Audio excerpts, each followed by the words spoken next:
ওম শান্তি। Good morning. আজ 11ই November 2025। প্রাতমূল্যী ওম শান্তি। বাপদাদা মধুবন। বাপদাদা বলছেন, মিঠে মিঠে বচ্চে, তোমরা হৃদয় দিয়ে বাবা বাবা বললে খুশিতে রোমাঞ্চ জাগে, খুশিতে থাকলে মায়াজিত হয়ে যাবে। আজকের মুরলির প্রশ্ন, বাচ্চাদের কোন ব্যাপারে পরিশ্রম করতে হয় কিন্তু খুশি আর স্মরণের আধারও হলো সেইটাই? উত্তর, আত্ম অভিমানী হতেই পরিশ্রম করতে হয়, কিন্তু এর জন্যই খুশির পাড়া ঊর্ধ্বে ওঠে, মধুর বাবা স্মরণে এসে যায়। মায়া তোমাদের দেহ অভিমানে আনতে থাকে, অনেক শক্তিশালী হয়ে লড়াই করবে, এতে মুচড়ে পড়ার কিছু নেই। বাবা বলেন, বাচ্চারা মায়ার ঝড়ে ভয় পেও না, শুধু কর্মেন্দ্রিয়ের দ্বারা কোনো বিকর্ম করো না। ওম শান্তি। আত্মাদের পিতা আত্মারূপী বাচ্চাদের বোঝাচ্ছেন বা শিক্ষা দিচ্ছেন, অধ্যয়ন করাচ্ছেন। বাচ্চারা জানে যে পড়াচ্ছেন যিনি, সেই পিতা হলেন সর্বদাই দেহী অভিমানী। তার তো নিজের কোনো দেহই নেই, তিনি কখনো দেহ ধারণ করেন না, তিনি সদা আত্মারূপে নিরাকার রূপেই থাকেন, নিরাকার দুনিয়া পরমধামে। তো তিনি আমাদেরকে এখন এই পৃথিবীতে এসে পড়াচ্ছেন। তিনি হলেনই নিরাকার, দেহ ধারণই করেন না, পুনর্জন্মের চক্রে আসেন না। বাবা মনে করেন, বাচ্চারা তোমাদের আমার সমান নিজেকে আত্মা মনে করতে হবে, বাবার সমান নিজেকে আত্মা মনে করতে হবে। আমরা অরিজিনালি আত্মা, পরমপিতা পরমাত্মার সন্তান। শুধু দেহ বস্ত্রকে এখন নিজে ভেবে নিজেকেই ভুলে গেছি।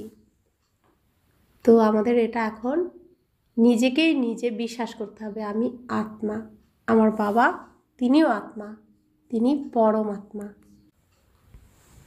আমি হলাম পরম পিতা। বাবা বলছেন, আমি হলাম পরম পিতা। পরম পিতার দেহ হয় না, ওনাকে দেহী অভিমানীও বলা হবে না। তিনি তো হলেনই নিরাকার। বাবা বলেন, আমার নিজের দেহ নেই, তোমরা তো দেহ ধারণ করে এসেছো। তো শিব বাবা এই ধরাধামে আসেন, তো এটাই গীতাতে আছে,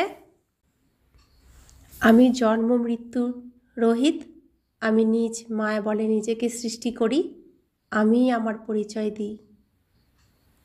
তো বাবা তার নিজের দেহ নেই, তো তিনি এই পৃথিবীতে আসেন, অন্যের দেহকে ধার নেন, অন্যের দেহের আধার নেন। আর আমরা প্রত্যেক বাচ্চা, আমরা প্রত্যেক আত্মার নিজের দেহ আছে। তাই বাবা বলছেন, তোমরা তো দেহ ধারণ করে এসেছো, এখন আমার সমান দেহের থেকে পৃথক হয়ে নিজেকে আত্মা মনে করো।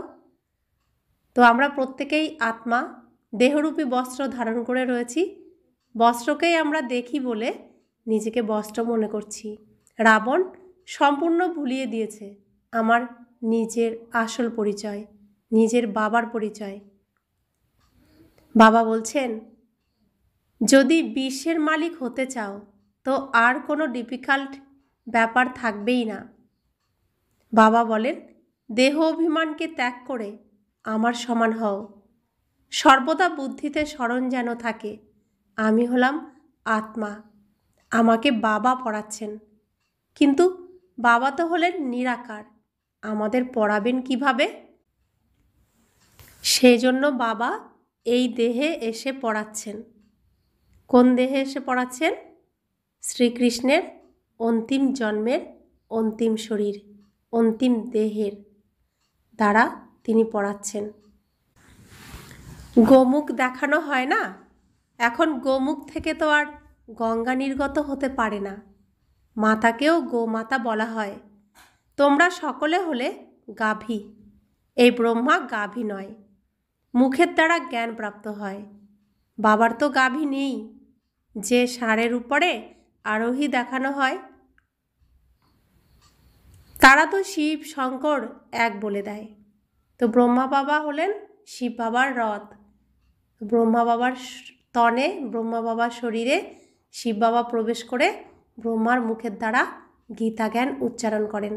তো এটাই হলো শ্রীকৃষ্ণের মুখের উচ্চারিত গীতা, যা এই সঙ্গম যুগেই ভগবান এসেন দিচ্ছেন। এটাকেই বলছে ভগবানুবাচ, যা দাপরে মহর্ষি দেব ব্যাসদেব আবার এগুলো বর্ণনা করছেন, লিখেছেন শাস্ত্রে। তো সত্যিকারের গীতা জ্ঞান শ্রীকৃষ্ণের মুখের দ্বারাই উচ্চারিত হয়েছে, আর তা এই সঙ্গম যুগেই হয়েছে শ্রীকৃষ্ণের অন্তিম জন্মের অন্তিম শরীর দ্বারা। তো এখানেই শাস্ত্রের সত্যতা প্রমাণিত হয় যে শ্রীকৃষ্ণের মুখের উচ্চারিত গীতা। কিন্তু আমরা কখনো ভেবে দেখিনি, তো ব্যাসদেব লিখেছেন, সে তো শ্রীকৃষ্ণের মুখের উচ্চারণ নয়, তিনি তো শ্রীকৃষ্ণের মুখ থেকে শোনেননি। তাহলে শ্রীকৃষ্ণ কোন সময় বলেছেন এত উচ্চ উচ্চ শিক্ষা, এত উচ্চ উচ্চ কথা? যখন সৃষ্টি তমপ্রধান হয়ে যায়, সৃষ্টিতে ধর্ম বলে আর কিছু থাকে না, যখন ধর্মের অতিগ্লানি হয়, তখনই শ্রীকৃষ্ণের দ্বারা ভগবান এই গীতা জ্ঞান দেন। তো এখানেও গীতা সত্য প্রমাণ হয়ে যায়। তো বাবা বলছেন, আমাদের তো পাথর বুদ্ধি হয়ে গেছিল, আমরা কিছু বুঝতে পারিনি। তাই বাবা বলছেন যে তারা তো শিব শঙ্করকে এক করে দেন। এখন যারা শিব বাবাকে চিনতে পেরেছে, শিব বাবাকে বাবা বলে ডাকছে, তার বাচ্চা হয়েছে, শুধুমাত্র তারা বুঝতে পারছেন। তাই বাবা বলছেন, বাচ্চারা তোমরা এখন বুঝতে পারো যে শিব শঙ্কর এক নন। শিব হলেন শিবলিঙ্গ, যিনি সবসময় মাটিতে থাকেন। শঙ্কর হলেন তার রচনা, শিবের রচনা। তাই তিনি তার সন্তানদের, তার রচনাদের সবসময় উচ্চ স্থানে রাখেন। শঙ্কর থাকে উচ্চ স্থানে, আর শিব থাকে মাটিতে, শিবলিঙ্গের মধ্যে, কোনো মূর্তিতে না। তো শিব আর শঙ্কর এক নন, আমরা বাচ্চারাই বুঝি। শিব তো হলেন উচ্চতমের চেয়েও উচ্চ, তারপর ব্রহ্মা বিষ্ণু শঙ্কর। ব্রহ্মা হলেন সূক্ষ্মবতনবাসী। বাচ্চারা তোমাদের বিচার সাগর মন্থন করে পয়েন্টস বের করে বোঝাতে হয়, আর নির্ভয়ও হতে হয়। বাচ্চারা তোমাদেরই খুশি থাকে, তোমরা বলবে আমরা হলাম ঈশ্বরের স্টুডেন্ট, আমাদের বাবা পড়ান, স্বয়ং ভগবান আমাদেরকে পড়ান, আমাদের বাবা আমাদেরকে পড়ান, যিনি সম্পূর্ণ নিরহংকারী, নিঃস্বার্থ তার সব কিছু। তিনি সন্তানদের সবসময় উচ্চস্থানে থাকেন, নিজে থাকেন মাটিতে। এই ধরাধামে এসে তিনি মাটিতে থাকেন। প্রত্যেক শিব মন্দিরে শিবলিঙ্গ সব সময় মাটিতেই থাকে, আর তার রচনা শঙ্কর, সে থাকে বেদিতে, উচ্চস্থানে। তো সেই ভগবান যিনি ওপরে একা থাকেন, একজন সর্বোচ্চ স্থানে থাকেন, যেখানে আর দ্বিতীয় কেউ থাকতে পারে না, পৌঁছাতে পারে না, তিনি এতটা সত্য, এতটাই শুদ্ধ, পবিত্র, এতটাই কল্যাণকারী যে তার মতো কল্যাণকারী কেউ নেই, তার মতো সত্যও কেউ নেই, তার মতো শুদ্ধ পবিত্র সুন্দরও কেউ নেই। তিনি এই পৃথিবীতে এসে সন্তানদের উচ্চস্থানে রেখে নিজে থাকেন মাটিতে, সবার থেকে নিচে। তো এই আমাদের বাবা, যিনি সদা নিরহংকারী থাকেন। তো সেই বাবা এসে আমাদেরকে পড়াচ্ছেন। ভগবানুবাচও আছে, হে বাচ্চারা, আমি তোমাদের রাজারও রাজা করে তোলার জন্য পড়াই। যেখানেই যাও না কেন, সেন্টারে যাও, বুদ্ধিতে থাকে যে বাবা আমাদের পড়াচ্ছেন। যা এখন আমরা সেন্টারে শুনি, বাবা মুরলি চালান, বাবা বাবা বলতে থাকো, এটাও হলো তোমাদের যাত্রা। যোগ শব্দ শোভনীয় নয়। মানুষ অমরনাথ, বদ্রীনাথ যাত্রা করে, পায়ে হেঁটে যায়। এখন তোমাদের অর্থাৎ বাচ্চাদের তো যেতে হবে নিজ গৃহে। তোমরা জানো যে এখন এই অসীম জগতের নাটক সম্পন্ন হচ্ছে। বাবা এসেছেন আমাদের যোগ্য করে নিয়ে যেতে। তোমরা নিজেরাই বলো, আমরা হলাম পতিত। পতিত কি আর মুক্তিপ্রাপ্ত করবে? বাবা বলেন, হে আত্মারা, তোমরা পতিত হয়েছ। তারা শরীরকে পতিত মনে করে গঙ্গাতে স্নান করতে যায়। আত্মাকে তো তারা নির্লিপ্ত মনে করে নেয়। বাবা বোঝান, মূল ব্যাপার হলোই আত্মার। বলাও হয় পাপ আত্মা, পুণ্য আত্মা। এই শব্দ ভালো করে মনে করো। তো এগুলোই বিচার সাগর মন্থন করতে হবে। পাপ আত্মা, পুণ্য আত্মা কেন বলা হয়? কারণ আত্মাই যে কর্ম করে, আত্মা যা ভাবে সেই অনুযায়ী কর্ম হয়। আর সেই কর্ম যদি পাপ কর্ম হয় তাহলে সে পাপ আত্মা, আর যদি সেটা পুণ্য কর্ম হয় তাহলে সে পুণ্য আত্মা। তাহলে কর্ম কে করাচ্ছে? কে করছে? আত্মা নিজেই শরীর দ্বারা করছে। তো বাবা বলছেন এই শব্দ ভালো করে মনে করো। বুঝতে পারা আর বোঝানো, বুঝতেও হবে এবং বোঝাতেও হবে। তোমাদেরই বক্তৃতা ইত্যাদি করতে হবে। বাবা তো গ্রামে গ্রামে, গলিতে গলিতে যাবেন না। তোমরা বাড়ি বাড়ি এই চিত্র রেখে দাও। 84 জন্মের চক্র কিভাবে আবর্তিত হয় সিঁড়িতে বেশি রকম ক্লিয়ার আছে। এখন বাবা বলেন, শতপ্রধান হও। নিজ গৃহে যেতে হবে। পবিত্র না হয়ে তো গৃহে ফিরতে পারবে না। কারণ আমাদের বাড়ি, আমাদের গৃহ পরমধাম, শান্তিধাম, নির্বাণধাম সম্পূর্ণ পবিত্র। আমরা সেখানে পবিত্র হয়েই থাকি, শান্ত স্বরূপ হয়ে থাকি, আমাদের নিজের স্বধর্মে থাকি।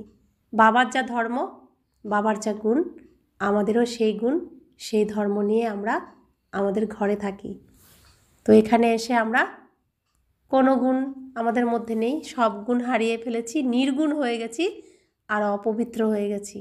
তা আমাদের এখন ঘরে ফিরতে হবে, সম্পূর্ণ গুণও ধারণ করতে হবে। নিজের যে গুণগুলো শরীররূপী মাটির নিচে চাপা পড়ে গেছে, তো এই শরীররূপী মাটিকে সরিয়ে আমি আত্মা নিজে আবার উঠে দাঁড়িয়ে নিজের সমস্ত গুণকে আবার জাগিয়ে সম্পূর্ণ শুদ্ধ পবিত্র হয়ে আমি আমার নিজের ঘরে ফিরে যাব এবং আমার আত্মারূপী ভাইদেরকেও ঘরে ফেরার রাস্তা বলে দেব।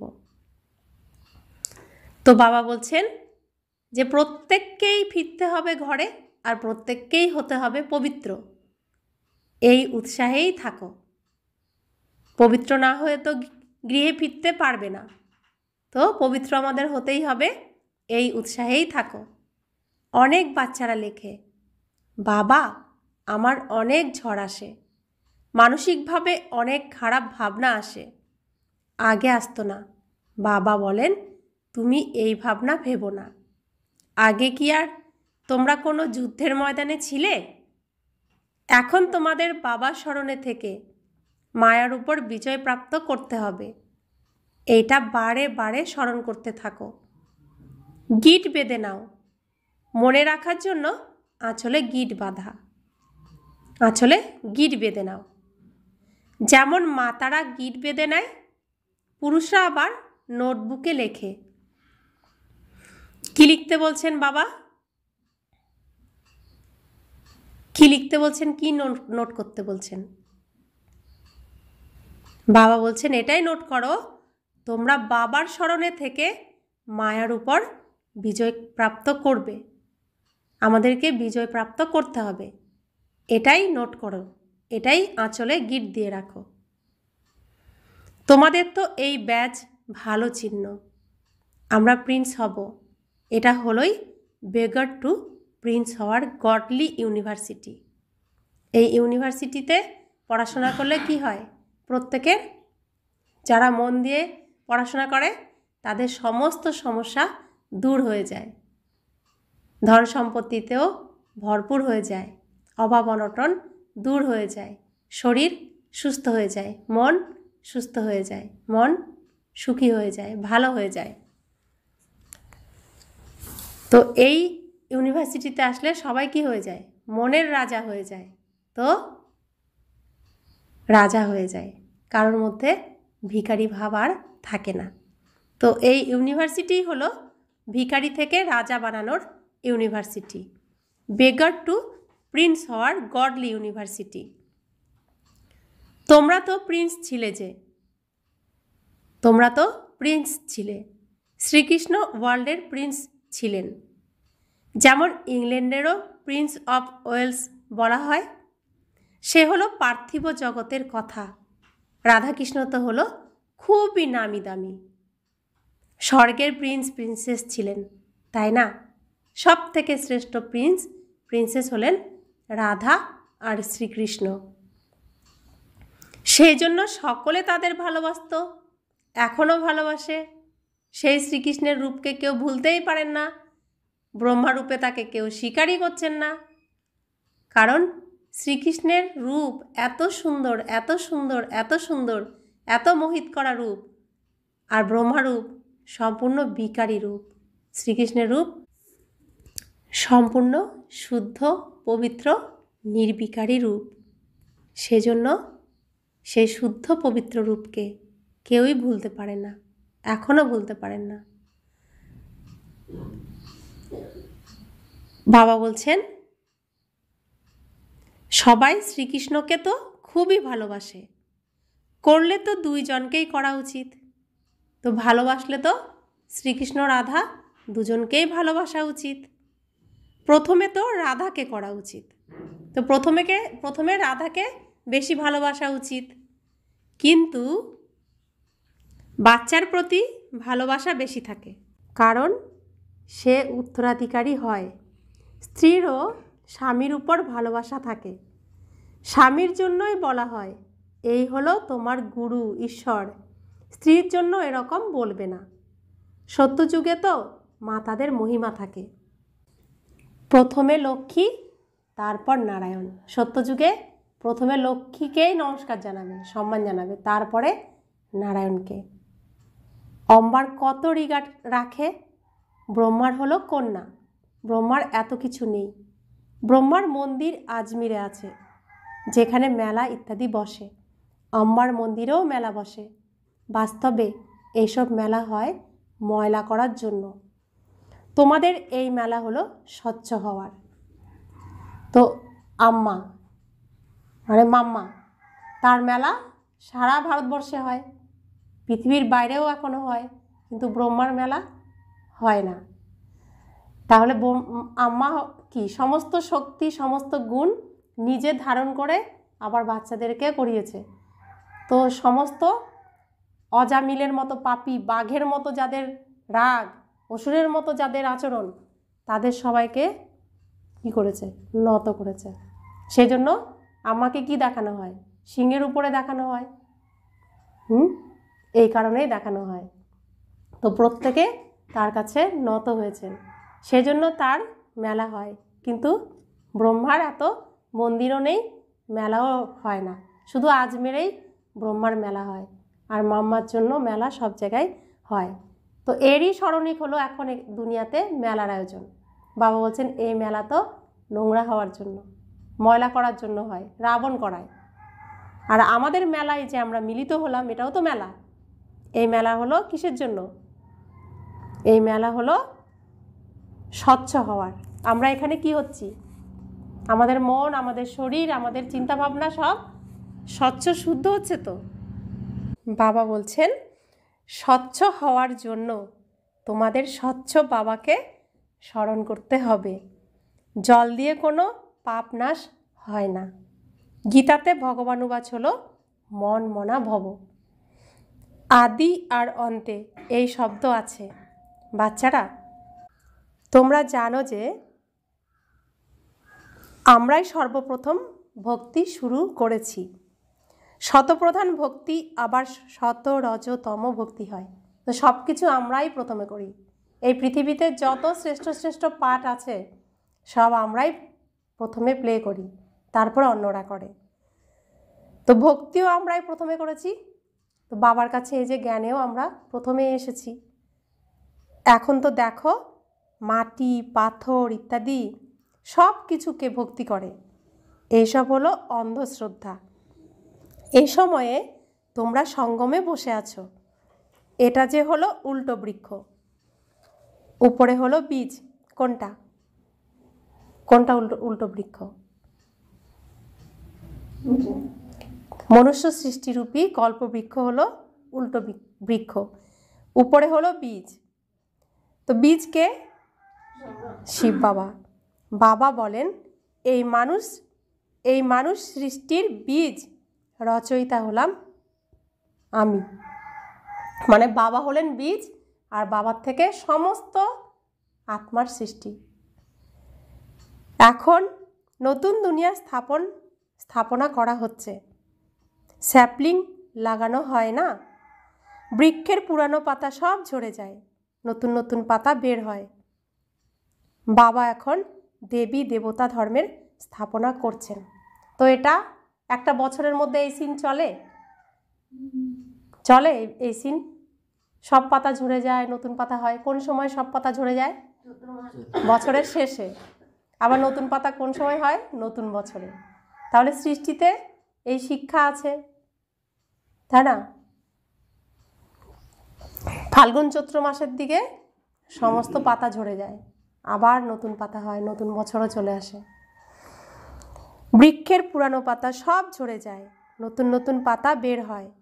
বাবা এখন দেবী দেবতা ধর্মের স্থাপনা করছেন। অনেক পাতা আছে যা মিক্সড হয়ে গেছে, নিজেদের হিন্দু বলে। বাস্তবে হিন্দু হলোই তারা যারা আদি সনাতন দেবী দেবতা ধর্মের। বাস্তবে হিন্দুস্থানের নাম হলো ভারত। যখন আমরা বুড়ো পাতা হয়ে যাই শেষের দিকে, তখন আমাদের আর ছোটোবেলার সেই প্রথম পাতা ফোটার যে বেরোনোর যে গুণ সেটা থাকে না। তা আমরা প্রথম পাতা যখন হয় তখন থাকি সনাতন ধর্মের, দেবী দেবতা ধর্মের। যখন বুড়ো পাতা হয়ে যায় ঝরারটাই, তখন হয়ে যায় হিন্দু ধর্মের। তো বাবা বলছেন, তো আমরা হিন্দু হয়ে গেছিলাম, তো এবার আবার ঝরে যাচ্ছি। এখানে এই শিব বাবার পরিবারে চলে এসেছি না আমরা এখন শিবালয়ে। তো ওখানে পাতা, শরীররূপী পাতা কি হলো?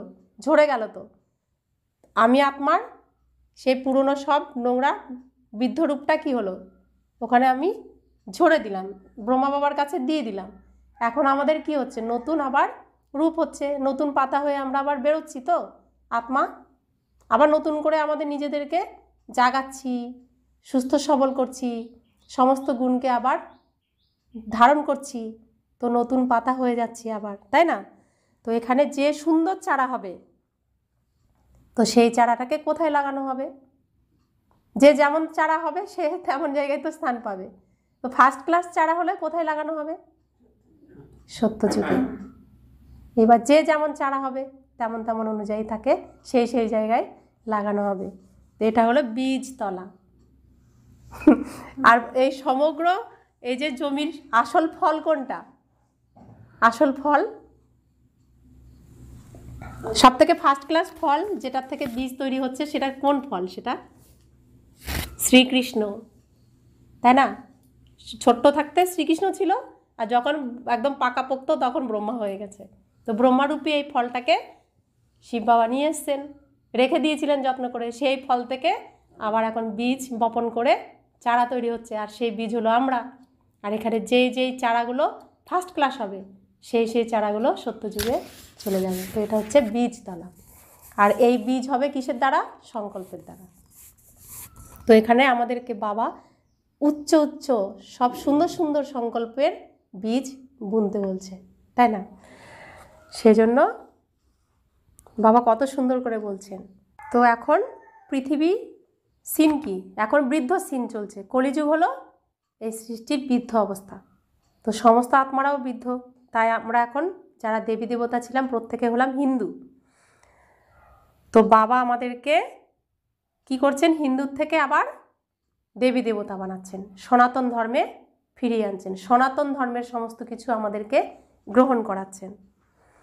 বাস্তবে হিন্দুস্থানের নাম হলো ভারত, যেখানে দেবতারা থাকেন।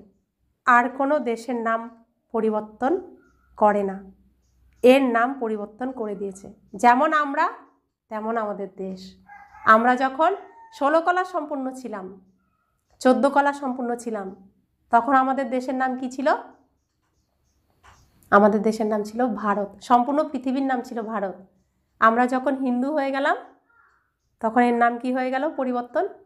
হিন্দুস্তান, ইন্ডিয়া, ইন্ডিয়াই তো বলে না, তো নাম পরিবর্তন হয়ে গেল না? আর কোনো দেশের নাম পরিবর্তন হয় না। বাবা বলেন ভারতের নাম পরিবর্তন করে দিয়েছে হিন্দুস্তান, হিন্দুস্তান বলে দেয়। বৌদ্ধরা এরকম বলে না যে আমাদের ধর্ম হলো জাপানি বা চাইনিজ, বলে? প্রত্যেকেই তার নিজের নিজের ধর্মকেই বলে, আমি বৌদ্ধ ধর্মের, আমি ইসলাম ধর্মের, আমি খ্রিস্টান ধর্মের। আর আমরা কি বলছি? হিন্দু ধর্মের বলছি। নিজের ধর্মকে উচ্চারণও করতে পারছি না। কেন? কারণ আমি ওই ধর্ম মানিই না, আমার মধ্যে ওই ধর্মের অংশমাত্রও নেই, তাই বলতে পারি না। তারা তো নিজের ধর্মকে বৌদ্ধই বলবে। তোমাদের মধ্যে কেউই নিজেকে আদি সনাতন দেবী দেবতা ধর্মের বলবে না। প্রত্যেকেই কি বলে? হিন্দু। কেউ নিজেকে সনাতন বলে? বলার মতো ক্ষমতাই নেই, কারণ একটা গুণও নেই সনাতন ধর্মের, তাই কেউ বলতে পারে না। যদি কেউ বলেও তো বলো সেই ধর্ম কবে আর কে স্থাপন করেছে? কিছুই বলতে পারবে না। তাহলে সনাতন ধর্ম কে কবে স্থাপন করেছে এটা কেউ বলতে পারবে না।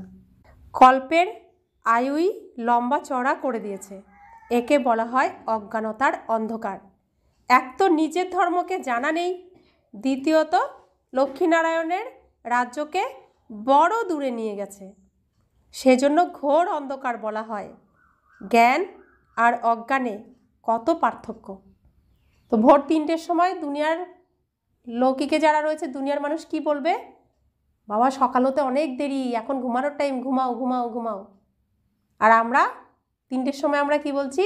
ভোর হয়ে গেছে, ওঠো ওঠো, বাবা এসেছেন, বাবা এসেছেন। তো দুটোর মধ্যে পার্থক্য আছে কি নেই? আমরা ভোরবেলা ঘুম থেকে উঠছি, শিব বাবাকে স্মরণ করছি, তো আমাদের সারাদিন মন ভালো থাকছে, শরীরও ধীরে ধীরে সুস্থ হয়ে যাচ্ছে, তাই তো? জীবনও ধীরে ধীরে সুন্দর হয়ে যাচ্ছে। তো কত পার্থক্য! জ্ঞানসাগর হলেনই একমাত্র শিব বাবা। ওনার থেকে নেওয়া যেন একটা ঘটি নিয়ে রাখে, একটা ঘটি দিয়ে রাখে। তো শিব বাবা হলেন সাগর, আর আমরা নিচ্ছি তার থেকে। তো কেমন নিচ্ছি? এক ঘটির মতো নিচ্ছি, এক ঘটি নিয়ে রাখছি, প্রত্যেকদিন বিন্দু বিন্দু নিচ্ছি। শুধুমাত্র কাউকে শোনাও যে শিব বাবাকে স্মরণ করলে বিকর্ম বিনাশ হবে, এটা যেন এক আঁচলা জল হলো। কেউ তো গঙ্গায় স্নান করে, কেউ ঘড়া ভরে নিয়ে যায়, কেউ ছোট ছোট ঘটি নিয়ে যায়, রোজ এক এক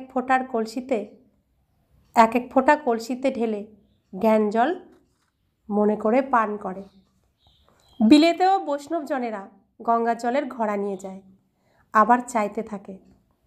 এখন এই সমস্ত জলই তো পাহাড় থেকে আসে, উপর থেকেও জল পড়তে থাকে।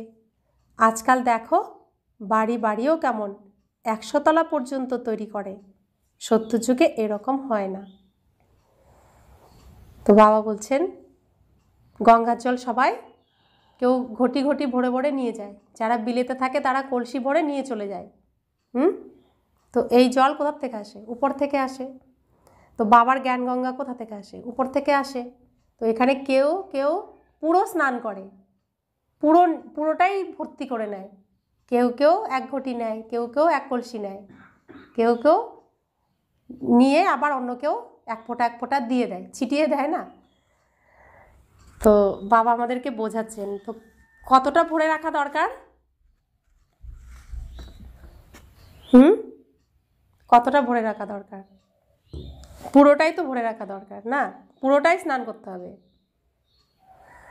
তো বাবা বলছেন যে উপর থেকে জল পড়ে, এসব সব কিন্তু এই সৃষ্টিতে আমাদের বোঝানোর জন্য, শিক্ষা দেওয়ার জন্য কিন্তু গঠন করা আছে। মানে সব কিছু এই সৃষ্টিতে শিক্ষা আছে, শুধু বোঝার মতো দৃষ্টি, বোঝার মতো মন চাই।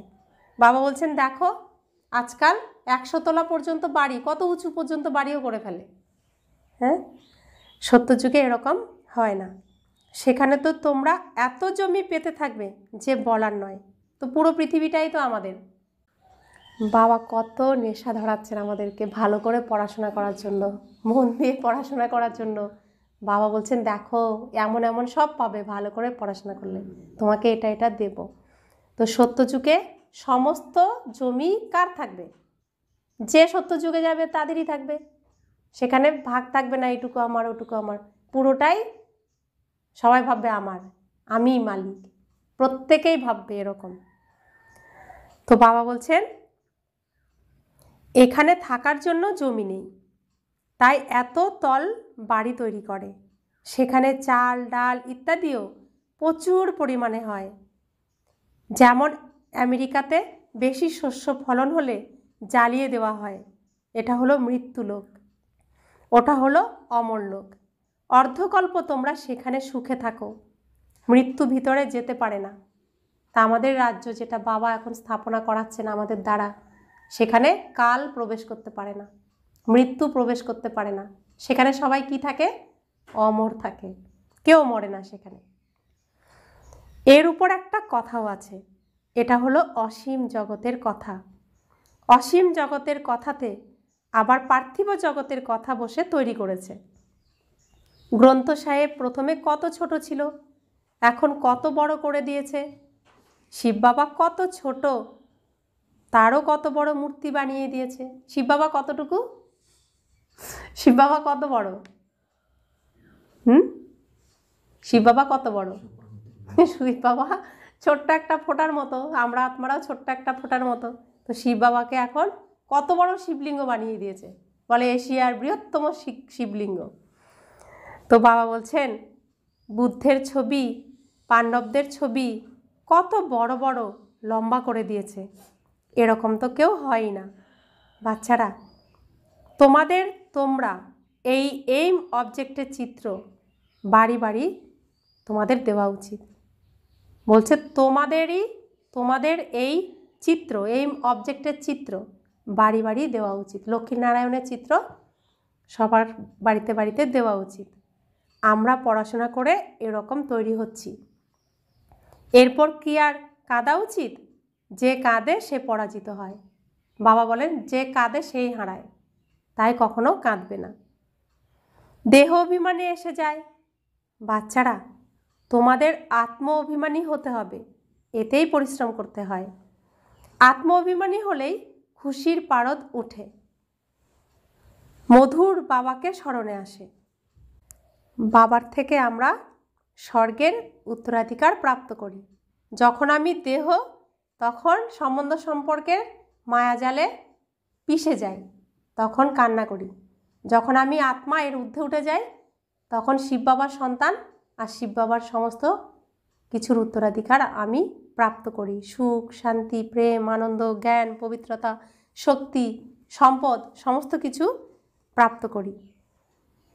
বাবা আমাদের এই ভাগ্যশালী রথে এসে পড়ান, রাত দিন বাবা বাবা স্মরণ করতে থাকো।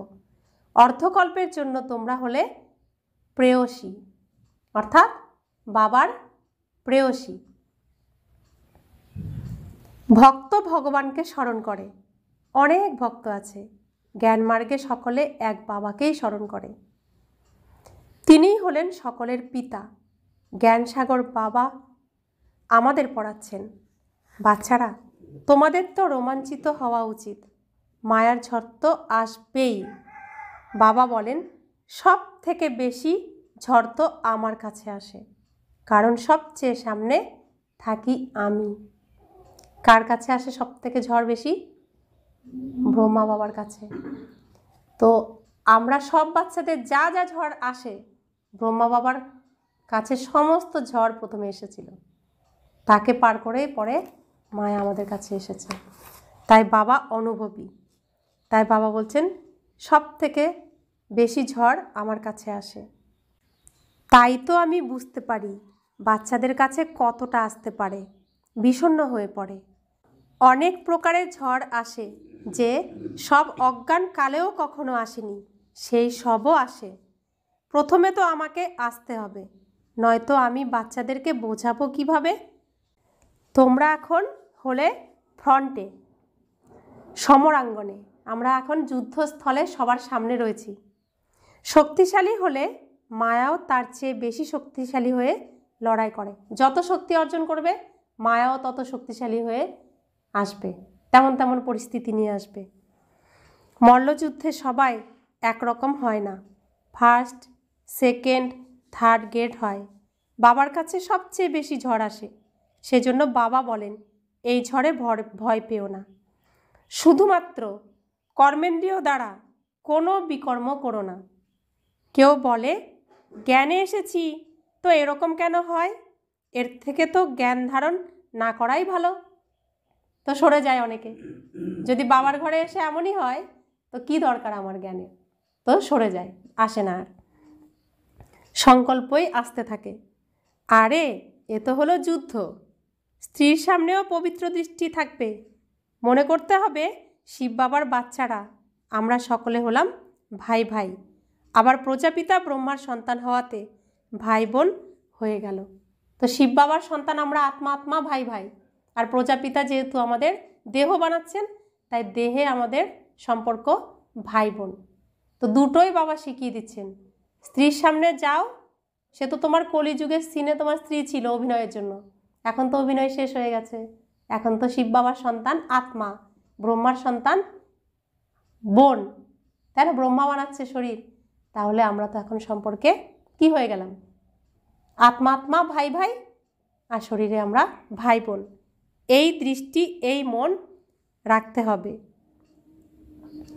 তো বাবা বলছেন তবে বিকার কোথা থেকে আসবে?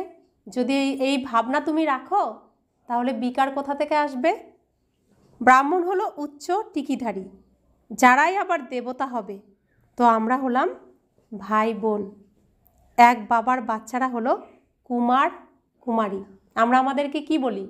ব্রহ্মার কুমার, ব্রহ্মার কুমারী। অর্থাৎ কুকে যারা মারে, সমস্ত কু যারা মারে তারাই হলো কুমারী। তো ব্রহ্মা সমস্ত বিকারকে কি করেছে? মেরেছে, বশ করেছে। তাই তো সাপের উপর নৃত্য দেখানো হয়। তো তার কুমার, তার কুমারী আমরাও সমস্ত বিকারকে কি করব? বশ করে দেব, তাদেরকে হারিয়ে দেব, সমস্ত কুকে আমরা মেরে ফেলব। যদি দুইজন কুমার কুমারী হয়ে না থাকে তো আবার ঝগড়া হয়, অবলাদের উপর অত্যাচার হয়। পুরুষরাও লেখে আমার স্ত্রী যেন হলো পুতনা, পুতনা রাক্ষসী। খুবই পরিশ্রম করতে হয়, তরুণদের তো পরিশ্রম হয়। আর যারা গন্ধর্ব বিবাহ করে, একসাথে থাকে, কামাল তো তাদেরই। গন্ধর্ব বিবাহ কাকে বলে? যেটা দেবী দেবতাদের হয়, শুদ্ধ পবিত্র, বিবাহের পরেও শুদ্ধ পবিত্র থাকে, তাদের অনেক উচ্চ পদ প্রাপ্তি হতে পারে। কিন্তু যখন এরকম অবস্থা ধারণ করবে তখন জ্ঞানের তীক্ষ্ণতা বাড়বে। তো গন্ধর্ব বিবাহ করে বিবাহের পরে শুদ্ধ পবিত্র থাকা মানে দেবী দেবতার সমান থাকা, আর তারা উচ্চ পদ প্রাপ্ত করতে পারে। আর যদি এটা ধারণ করতে পারে তবে সর্বোচ্চ পদ ধারণ করতে, প্রাপ্তি করতে পারবে, আর এ জ্ঞানেরও তীক্ষ্ণতা বেড়ে যাবে। अच्छा, मीठे मीठे सिखिलाते बच्चों प्रति माता पिता बाप दादा का याद प्यार और गुड मॉर्निंग। रूहानी बाप की रूहानी बच्चों को नमस्ते। हम रूहानी बच्चों की रूहानी माता पिता बाप दादा को याद प्यार गुड मॉर्निंग और नमस्ते नमस्ते नमस्ते। शुक्रिया बाबा, शुक्रिया बाबा, शुक्रिया। धारणार जन्य मुख्य सार। प्रथम धारणा, मायार झड़के भय पेओ ना बा बिभ्रांत हयो ना, শুধুমাত্র মনোযোগী হতে হবে, কর্মেন্দ্রিয় দ্বারা কোনো বিকর্ম যেন না হয়। জ্ঞানসাগর বাবা আমাদের পড়াচ্ছেন, এই খুশিতে থাকতে হবে। দ্বিতীয় ধারণা, শতপ্রধান হওয়ার জন্য আত্ম-অভিমানী হওয়ার পরিশ্রম করতে হবে, জ্ঞানের বিচার সাগর মন্থন করতে হবে, স্মরণের যাত্রাতে থাকতে হবে।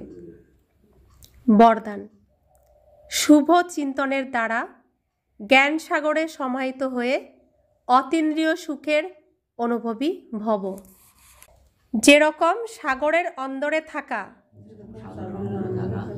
জীবজন্তু সাগরেই সমাহিত থাকে, বাইরে বেরিয়ে আসতে চায় না, মাছও জলের মধ্যেই থাকে, সাগর বা জলই হলো তার সংসার, এরকম তোমরা বাচ্চারাও শুভ চিন্তনের দ্বারা জ্ঞান সাগর বাবার মধ্যে সদা সমাহিত থাকো। যতক্ষণ সাগরে সমাহিত থাকার অনুভব না করবে, ততক্ষণ অতীন্দ্রিয় সুখের দোলনায় দোল খাওয়ার, সদা হাসি খুশিতে থাকার অনুভব করতে পারবে না। এর জন্য নিজেকে একান্তবাসী বানাও, অর্থাৎ সকল আকর্ষণের ভাইব্রেশন থেকে অন্তর্মুখী হও। স্লোগান: নিজের চেহারাকে এমন চলায়মান মিউজিয়াম বানাও যার মধ্যে বাবা বিন্দু দেখা যাবে। অব্যক্ত ইশারা: অশরীরী বা বিদেহী স্থিতির অভ্যাস বৃদ্ধি করো। নিজের শরীরের বন্ধন থেকে পৃথক হওয়ার জন্য নিজেকে অবতার মনে করো। তো আমি কে? আমি কে? আত্মা। বাড়ি কোথায়? পরমধাম থেকে আমি আত্মা কোথায় অবতীর্ণ হয়েছি? এই ধরাধামে। কিসের জন্য? বাবার পরিচয় দেওয়ার জন্য। আমার আচরণে বাবার গুণ, আমার কথাতে বাবার কথা, আমার দৃষ্টিতে বাবার দৃষ্টি, সমস্ত কিছু আমার প্রত্যেকটি আচরণে বাবার পরিচয় পাবে। এর জন্য আমরা এই ধরাধামে অবতীর্ণ হয়েছি। আমি অবতার, এই স্মৃতিতে থেকে শরীরের আধার নিয়ে কর্ম করো, কিন্তু কর্তাভাবের ভান থেকে পৃথক হয়ে কর্ম করো। আমি করেছি, আমি করছি, এই সংকল্পকেও সমর্পিত করে দাও, তাহলে কর্মের বন্ধনে বাধা পড়বে না, দেহতে থেকেও বিদেহী অবস্থার অনুভব করবে। তো আমি আত্মা, আমার এই শরীর দ্বারা কর্ম কে করাচ্ছেন? আমি আত্মাকে দিয়ে করাবন হার বাবা করাচ্ছেন। এখানকার সমস্ত কর্ম তার, তিনি এখন আছেন না এখানে, তার নির্দেশেই কর্ম হচ্ছে। এর জন্য বলে না, তার ইশারা ছাড়া একটা পাতাও নড়ে না। তো এখন তার পাঠ চলছে এই পৃথিবীতে, আর তিনি সমস্ত কিছু করাচ্ছেন, আমি কিছুই করছি না। করাবন হার, আমি আত্মা করণ হারের দ্বারা এই শরীর দ্বারা কর্ম করাচ্ছেন। তো সমর্পণ করে দিতে হবে তাকে, তাহলে সমস্ত কর্ম কি হয়ে যাবে? শ্রেষ্ঠ কর্ম হয়ে যাবে। আমাদের প্রত্যেকটি কর্মই শ্রেষ্ঠ হয়ে যাবে। আর বাবা আমাদেরকে শ্রেষ্ঠ কর্ম করতেই শেখাচ্ছেন। তা আমাদের শ্রেষ্ঠ কর্মই করতে হবে, সব তার কাছে সমর্পিত। আমি কিছুই করছি না, যা করাচ্ছেন বাবা করাচ্ছেন, আর আমি শুধু তার নির্দেশে করে যাচ্ছি। ওম শান্তি।